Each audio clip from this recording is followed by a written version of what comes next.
માણાવદર શહેરના પ્રાચીન એવા રાંદલ મઠ ખાતે એકાદશીને નિમિત્તે રાંદલ ગોપી મંડળ દ્વારા સત્સંગનું આયોજન આજે થયું છે।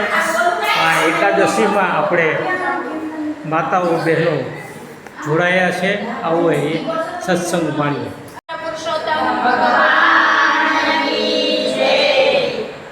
તારીખ 17 રવિવાર પૂર્ણ પુરુષોત્તમ ભગવાનનું શરૂઆત થઈ રહી છે। બધાને ખબર જ છે કે અધિક માસ એટલે પૂર્ણ પુરુષોત્તમ ભગવાનનો મહિનો આપણે દર વર્ષે પૂજીએ જ છે, એટલે બધાને ખબર જ છે। તેમ છતાંય અધિક માસ એટલે કે અનેક ગણું મહત્ત્વ ધરાવતો માસ, તો કે પુરુષોત્તમ મહિનાની અંદર તમે જપ, તપ, વ્રત, દાન, પુણ્ય જે કાંઈ કરો એનું ફળ આપણને અનેક ગણું અધિક ગણું મળે। તો એ જ વસ્તુ છે આપણને 30 દિવસની કથા દરમિયાન જાણવા મળે છે। 30 દિવસ સુધી આપણે અલગ અલગ કથા કરશું, અલગ અલગ કથાનું મહાત્મ્ય જાણશું, અને આપણે જે પૂજા કરીએ છીએ આપણે કાઠાગોરમાની, એ કાઠાગોરમાની પૂજા કરશું, અને આપણે ભગવાનને જે કાંઈ કાલાવાલા કરીએ એ ભગવાનને કહેશું કે એ પૂર્ણ પુરુષોત્તમ ભગવાન અમારા કાલાવાલા, અમારે ભાવ ભક્તિ અમારી પૂજાનો સ્વીકાર કરજો।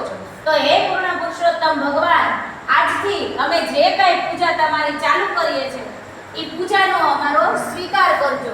બોલો પૂર્ણ પુરુષોત્તમ ભગવાનની જય, કાઠાગોરમાની જય। આપણે નાઈ ધોઈને જ કરીએ, શરૂઆત કરીએ છીએ। પૂજા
ચાર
રાંદલ ગોપી મંડળ પુરુષોત્તમ મહિનાની અત્યારથી જ તૈયારી કરી ચૂકી છે.